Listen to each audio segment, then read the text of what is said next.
السلام عليكم ورحمة الله. مرحبا بكم بنات، ان شاء الله كامل تكونوا بخير. لا فيديو تاع اليوم ان شاء الله واللي هو الكريمة السائلة اللي راح تغنيك على كريمة المحلات. مكونات بسيطة، راح تخرجي كمية ما شاء الله، راح تشد لك تقريبا نصف رمضان ان شاء الله، يعني قريب 15 يوم تقدري تخدمي بيها كامل الاطباق، وتجي بزاف بزاف شابة وصالحة يا البنات مليار في المية، يعني ناجحة. غير جربوها وعينيكم مغمضين. نصلوا ونسلموا على رسول الله ونبداو في المقادير تاع الكريمه تاعنا. كيما شفتوني عندي كاس تاع 175 مليلتر حليب عادي تاع شكاره يا البنات، وهنا عندي نفس الكاس عبرته زيت. حاليا درت كاس زيت وكاس حليب كيما شفتوا. يعني الكميه تقدروا نتوما تتحكموا فيها، ممكن تكبروا الكاس ولا تصغروه كيما تحبوا. تحبي حتى تجربيه غير بالفنجان عادي.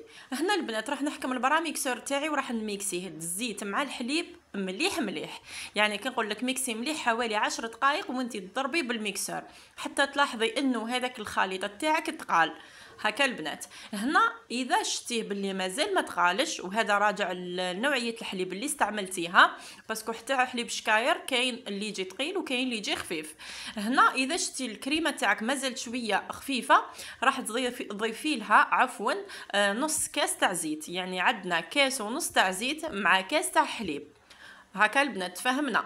هنا ضفت نص تاع زيت وراح نكمل بنفس الطريقه، نبقى نميكسي بهذه الطريقه، ومن ذاك طلعوا وعاودوا هبطوا باش يثقال لكم الخليط، يعني كيما تكونوا تخدموا في المايونيز، طلعي وهبطي حتى يتقال الخليط مليح كيما قلت لكم حوالي 10 دقائق، وانتوما ضربوا بالميكسور تاعكم. والله يا البنات هذه وصفه ناجحه 100%، وراح ندير لكم بها وصفات ان شاء الله، يعني باطباق بنفس الكريمه السائله، وتشوفوا النتيجه من اروع ما يكون. هنا البنات راح نضيفوا لها ملعقه تاع خل، هنا راح تنحينا كامل الريحه تاع الزيت من الكريمه تاعنا، وبيان سور ملعقه صغيره، يعني صغيره بزاف هي البنات، ولا نص ملعقه صغيره تاع ملح. شتو الملعقه اللي استخدمتها انا هذيك تاع الحطب جايه صغيره بالبزاف، يعني درتها ملح. وهنا البنات ديري اي نوع تاع فرماج توفر عندك، ممكن ديري جبن مثلثات، يعني تقدري ديري 3 حبات تاع جبن كيما انا درت هذه المربعه، وانتي ديري اي نوعيه توفرت عندك. المهم اختاروا الجبن اللي يكون الذوق تاعو بنين باش الكريمه تاعكم راح تجي بزاف بزاف بنينه. هنا بعد ما كملتي البنات دوك تشوفوا النتيجه تاع الكريمه تاعنا، شوفوا لي كيفاش كيما تاع المحلات، ما فيها حتى فرق وتجي بزاف بنينه. وصفه ناجحه مليون في المية، ان شاء الله كامل تجربوها يا البنات. واللي وصلت معايا لهذه المرحله نقول لك ما تنسيش حبيبتي تشتركي في القناه وتفعلي الجرس باش يوصلك كل ما هو جديد. خلي لي رايك في التعليقات، وبيان سور بارطاجي لا فيديو مع صحاباتك وحباباتك باش تعم الفائده. شوفوا لي الكميه اللي درتها البنات، عمرت لي هاد البلارات. كنت بيان سور عقمتهم، اللي تقولي كيفاش تعقميهم نقول لك روحي ديري غير الماء يغلي، من بعد حطي فيه هاد البلارات ونحيهم هكا، راح يكونوا تعقموا بهم بالغطاء تاعهم.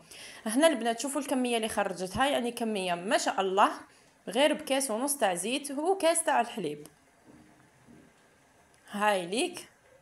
هنا راح تحتفظوا بها في الثلاجة عادي، راح تشد لكم 15 يوم، مدة الاحتفاظ تاعها 15 يوم.